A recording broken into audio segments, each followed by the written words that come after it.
तक की फंडिंग चाहते हैं तो वो सीड फंडिंग कहलाता है और उसमें प्लानिफाई आपकी हेल्प कर सकता है इन फंड्स को रेज करवाने में। इस वीडियो को एंड तक जरूर देखें और कहीं भी कोई डाउट आए तो उसी वक्त कमेंट सेक्शन में हमसे पूछ डालें। हमारी टीम रिप्लाई करने में ज़्यादा टाइम नहीं लगाती। क्या आप अपने बिजनेस के लिए कोई फंडिंग चाहते हैं? कितनी फंडिंग चाहते हैं? 1 करोड़, 10 करोड़ या 100 करोड़?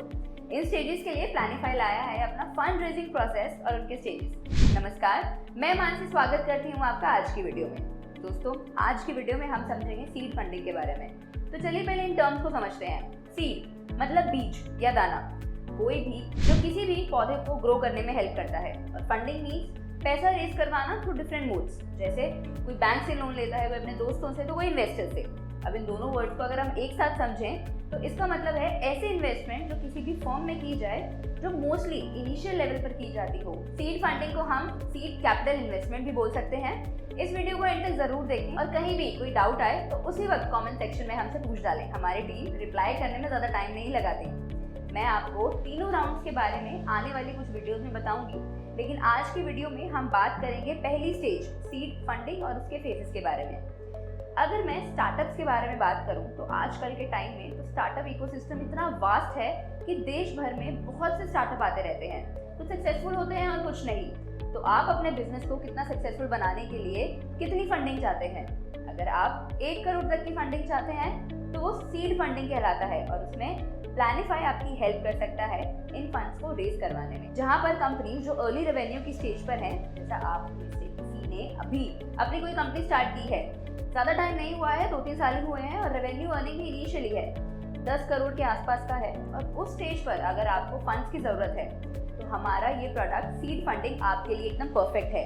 एग्जाम्पल से बताऊँ अगर, तो आपने शार्क टैंक का नाम तो सुना होगा। तो जैसे कंपनीज वहाँ जाती हैं फॉर फंड रेजिंग, वैसे ही प्लानिफाई ने एक प्लेटफॉर्म क्रिएट किया है फॉर द कंपनीज, जहाँ प्लानिफाई का ये प्रोडक्ट कंपनीज की हेल्प करेगा इन फंड रेजिंग। इसके अलावा अगर आपको 1 करोड़ से 10 करोड़ के बीच में फंडिंग की रिक्वायरमेंट है तो वो है हमारा प्रोडक्ट स्टार्टअप फंडिंग, जो उससे पूरी हो सकती है लिए।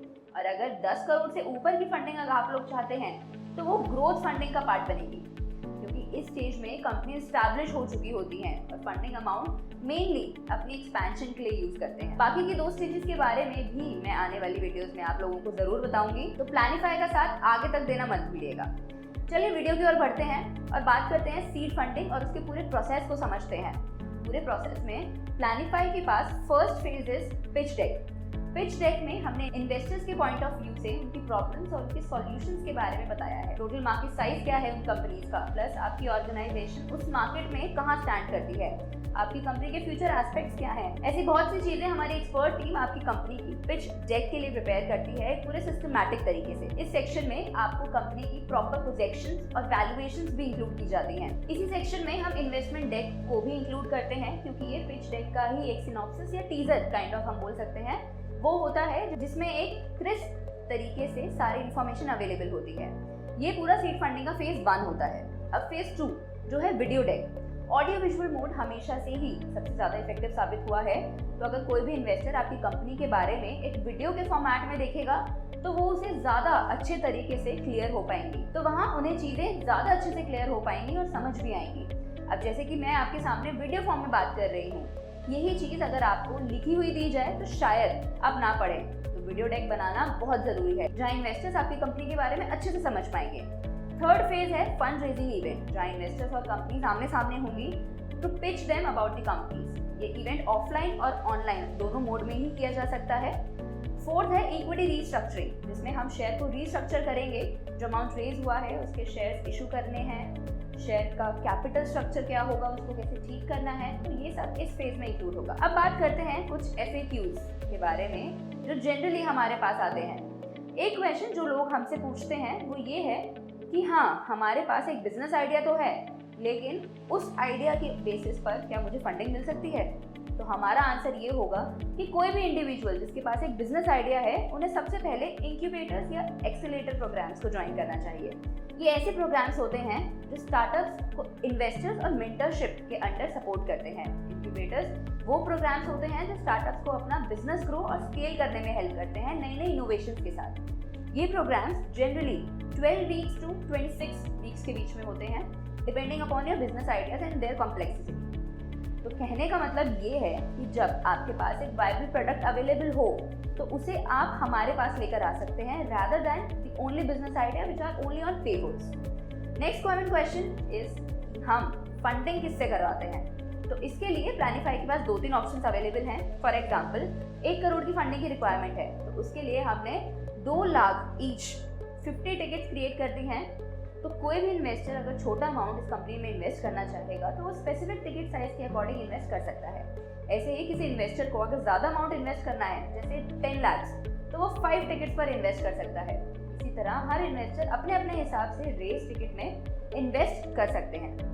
इस प्रोसेस में एग्जीक्यूशन स्पीड काफ़ी फास्ट होती है। अब नेक्स्ट इज जहां आपको एक अच्छा एंजल इन्वेस्टर चाहिए, एक्सपर्टाइज या गाइडेंस की नीड है आपको या फिर सेक्टर स्पेसिफिक नॉलेज की जरूरत है। ये थोड़ा टाइम कंज्यूमिंग प्रोसेस होता है बट ये प्रोसेस भी प्लानिफाई के थ्रू कंप्लीट किया जा सकता है क्योंकि हम आपके प्रोजेक्ट के अकॉर्डिंग HNIs वगैरह भी कनेक्ट करवाते हैं। अगला क्वेश्चन जो हमारे पास आता है, कंपनीज हमसे पूछती हैं कि उनका कंपनी में से हिस्सा कितना चला जाएगा। तो जवाब ये है कि प्रमोटर्स का पार्ट उतना ही रहेगा कंपनी में, हम बस इन्वेस्टर्स को एक्स्ट्रा शेयर्स इशू कर देंगे। सपोज कंपनी के पास 5000 शेयर्स हैं और प्रमोटर पूरा 100% स्टेक कंपनी में होल्ड करते हैं तो उनका शेयर होल्डिंग उतना ही रहेगा, वो अपने 5000 शेयर्स नहीं बेच रहे हैं। यहाँ हम कंपनी में इन्वेस्टर्स के लिए एक्स्ट्रा शेयर्स इशू कर देंगे, 5000 के 5500 कर देंगे या 6000 कर सकते हैं, बट ओनर्स का हिस्सा उतना ही रहेगा और एडिशनल शेयर होल्डर्स आपकी कंपनी में आ जाएंगे। अगला क्वेश्चन आता है कि इस प्रोसेस को कंप्लीट होने में कितना टाइम लगता है। तो अगर कंपनीज हमें उनका डेटा सही टाइम में प्रोवाइड कर देती हैं तो हमारी टीम को 7 to 10 डेज लगते हैं to work with the companies representative for the pitch deck and valuation. और फिर सेकेंड वीक के मिड तक आते आते we can plan your fund raising event और फिर इन्वेस्टर का जैसे भी इंटरेस्ट राइज होगा उस हिसाब से आगे का प्रोसेस कैरी होगा ताकि नियर फ्यूचर में कोई भी गैप्स ना आ पाए। दोस्तों, हम जानते हैं कि किसी के लिए भी स्टार्टअप लाइफ ईजी नहीं होती, बहुत से चैलेंजेस होते हैं जिन्हें फेस करना होता है मार्केट में अपनी प्रेजेंस बनाए रखने के लिए। कभी टाइम की कमी, कभी रिसोर्सेज की कमी और इस प्रोसेस के लिए funding has always been into a vital aspect और यहीं से शुरू होता है प्लानिफाई का रोल। हमारा रोल आपके लिए, जहां हम आपके लिए सीड फंडिंग का पूरा प्रोसेस इजी और कन्वीनियंट बना देते हैं। तो दोस्तों, ये थी एक पूरी वीडियो सीड फंडिंग के ऊपर। अगर इस पूरी वीडियो में आपको कोई भी डाउट है तो आप कमेंट सेक्शन में हमसे पूछ सकते हैं, वो आप ही के लिए खुला है। बाकी और भी लेटेस्ट अपडेट्स जानने के लिए और भी ऐसी इंटरेस्टिंग वीडियोस देखने के लिए हमें बाकी सोशल मीडिया चैनल्स पर ज़रूर फॉलो करें।